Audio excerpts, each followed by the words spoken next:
The story begins in the winter of 1848, in a quiet farmhouse nestled in the small town of Hydesville, New York. The world was a harsh, frozen place then. Snow drifted in long banks, trees groaned beneath ice-laden limbs, and the wind howled through the forest like a restless spirit. Inside the modest home of the Fox family, life was ordinary, measured, and constrained by the routines of work, prayer, and family obligations. Margaret Fox was 12. Her younger sister, Catherine, known as Kate, was 9.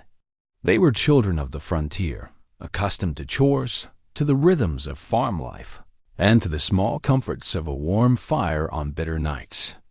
Their parents were devout, practical, and deeply aware of the fragility of life in a rural world. And yet, none of them could have anticipated what would soon enter their home, a presence, or perhaps a phenomenon, that would echo far beyond their small town, shaping history itself. It began as a sound. A faint knock. A tap on the wall. The kind of sound a settled house might make as wood contracted in the cold. But it was different. The knock came again, with deliberate timing. It was not random. It seemed to pause, as though listening. Then it answered one rap for yes, two for no, to a question that no one had yet voiced aloud. At first, the family was afraid. They called out, questioning one another. Was it a visitor? An animal trapped in the walls? The cold of winter playing tricks on their ears? Yet the noises persisted, moving with a pattern that could not be ignored. Margaret and Kate began to sense something uncanny. The knocks seemed to respond to their questions directly. They were intelligent. They were deliberate. They were, in some inexplicable way, alive. The sisters soon became the focal point. Sitting in their shared bedroom, candlelight flickering against the wooden walls, they asked, "Is anyone here?" The knocks responded immediately. When Margaret hesitated, the taps followed the timing of her voice. When Kate whispered her fear, the knocks seemed to mirror it, accentuating the terror that gripped them. It was a communication. It was eerie. It was undeniable. The parents tried to rationalize it. They prayed. They called ministers. They invited neighbors.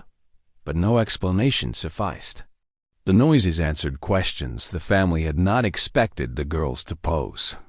They moved around the room, knocking on different walls, tables, and chairs in a pattern that suggested awareness, intelligence, and intent. Word of the sounds traveled quickly through Hydesville. Neighbors came to witness the phenomenon firsthand. Some approached with skepticism, certain they would expose a hoax. Others approached with fear, hoping to understand what forces had entered the Fox home. The phenomenon behaved consistently. The knocks answered questions accurately, even revealing details unknown to the visitors. Shadows seemed to move at the edge of perception. Candles flickered in response to unseen forces. Furniture shuddered as though touched by invisible hands. Margaret and Kate, for their part, insisted they were not creating the sounds. They claimed to be conduits, merely asking questions, waiting for responses. The more they insisted, the more fascinated the visitors became. People whispered of spirits, of voices from the afterlife, of children able to bridge the gap between life and death. Skeptics shook their heads, but even the most rational observers could not explain the phenomena they witnessed. Soon, the phenomenon expanded. The knocks were no longer confined to the girls' bedroom. They followed family members throughout the house, tapping on doors, floorboards, and walls as if to track their movements. At night, the family would wake to sounds echoing through the house, rapping and knocking in patterns that seemed to respond to their thoughts. Even in the absence of direct questions, the sounds persisted, deliberate, unnerving, impossible to ignore. The sisters' abilities, as they came to be called, became a source of both fear and fascination. Margaret and Kate, still children, found themselves at the center of attention. Visitors came to their home daily, some to witness miracles, others to test what they suspected might be deception. The knocks answered.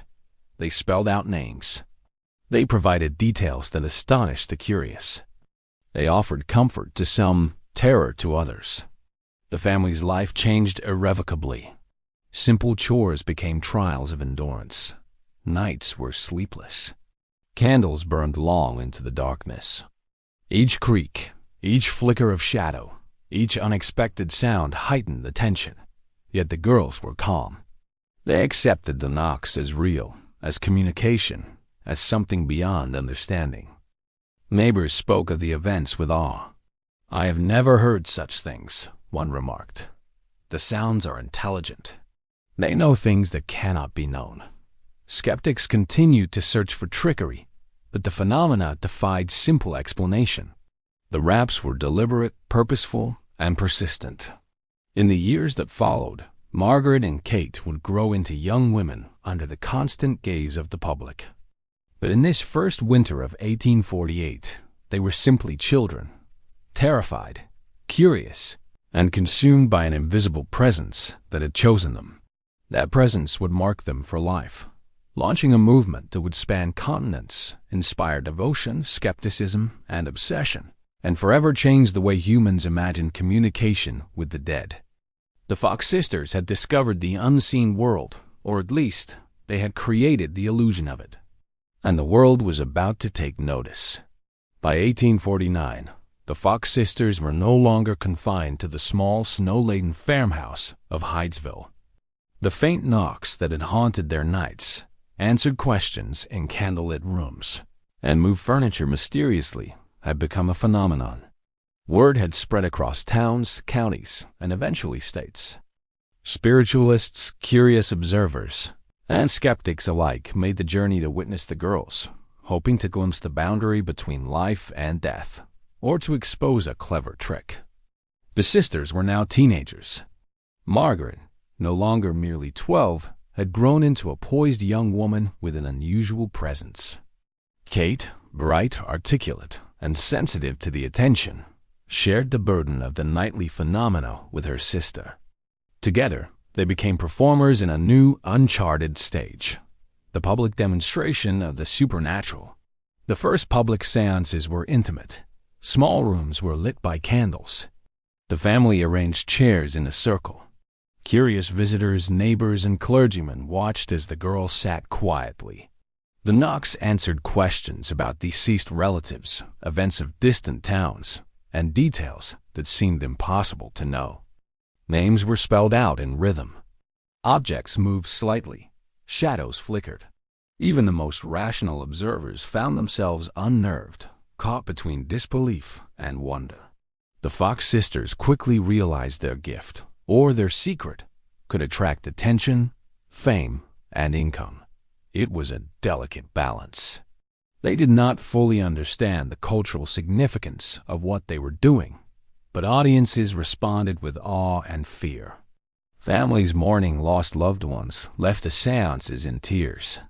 Clergy debated whether what they had witnessed was divine, demonic, or delusion. Newspapers began reporting on the events, sensationalizing the girls' abilities while leaving questions unanswered. As demand grew, Margaret and Kate traveled beyond Hydesville. Towns and cities in New York, and eventually further afield, became stages for their demonstrations. Seances were held in homes, lecture halls, and hotels. People paid to witness the communication with the dead, eager to know if their loved ones were still present in some form. Some skeptics attended simply to prove the girls were faking. Some attended to test their own faith. And some, perhaps secretly, hoped for contact with the spirit. Every demonstration was a test of endurance. The knocks were not mere sounds. They were performances of intelligence, responding to complex questions, revealing details about people long dead. Margaret and Kate, still young and vulnerable, were the medium through which the world glimpsed the afterlife, but the attention was exhausting. Crowds, doubt, and expectation bore down on them. Nights became sleepless, even when they were away from the farmhouse. The weight of public scrutiny pressed constantly. The sisters' fame spread. Spiritualist leaders began to invite them to lecture, framing them as the embodiment of a new religious movement. Spiritualism was rising, offering hope to those grieving, curiosity to those seeking proof, and a challenge to traditional religious authority. Margaret and Kate became inadvertent pioneers. Their Hydesville experience was no longer a local oddity.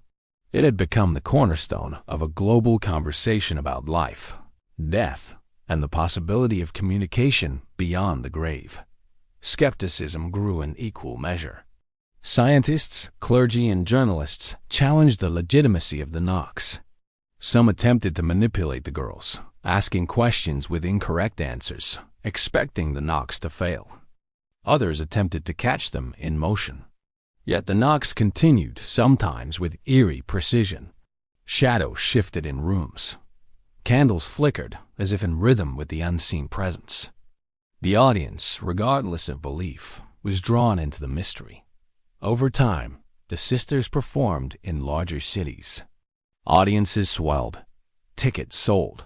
Crowds pressed against hotel doors. Newspapers chronicled each demonstration with sensational headlines. The sisters became public figures. Their identities, once known only to family and neighbors, were now known across the nation. The pressure was immense.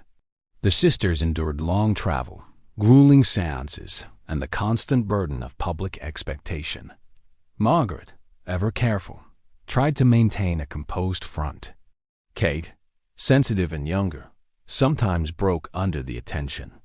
Their family accompanied them when possible, offering guidance and protection. Yet the very phenomenon that brought them fame also isolated them. Despite growing skepticism, some phenomena seemed impossible to explain. During demonstrations, the knocks would answer questions no one in the room could know. They would provide names of deceased relatives, recount private conversations, and even describe events that had occurred in distant towns. Newspapers reported these incidents, and audiences were electrified. By the mid-1850s, the Fox sisters' fame had reached Europe. Letters of invitation arrived from England and France. Scholars, clergy, and aristocrats alike traveled to meet them. Margaret and Kate's lives were transformed. Yet the psychological strain weighed heavily. The girls had become performers of the supernatural. Fatigue, stress, and expectation created unbearable pressure. Questions persisted. The Fox sisters' rise to fame was complete, but precarious. Investigations followed. Audiences demanded more. Critics scrutinized everything. And yet, the knocks persisted. For decades, Margaret and Kate Fox had captivated the world. But the toll was immense. By the 1880s, the truth emerged. Margaret Fox confessed. The knocks were produced by cracking her toe joints. The revelation shocked the world, yet the movement continued. The confession revealed something deeper, the power of belief, the human desire to connect with the dead. The Hydesville story became legend. Debate never ended. Some called them frauds. Others called them pioneers. The house became a site of pilgrimage. The fascination endured. In the end, the Fox sisters revealed a universal truth. Humans will always seek meaning beyond death. The Fox sisters spoke to the dead. And in doing so, they made the living listen.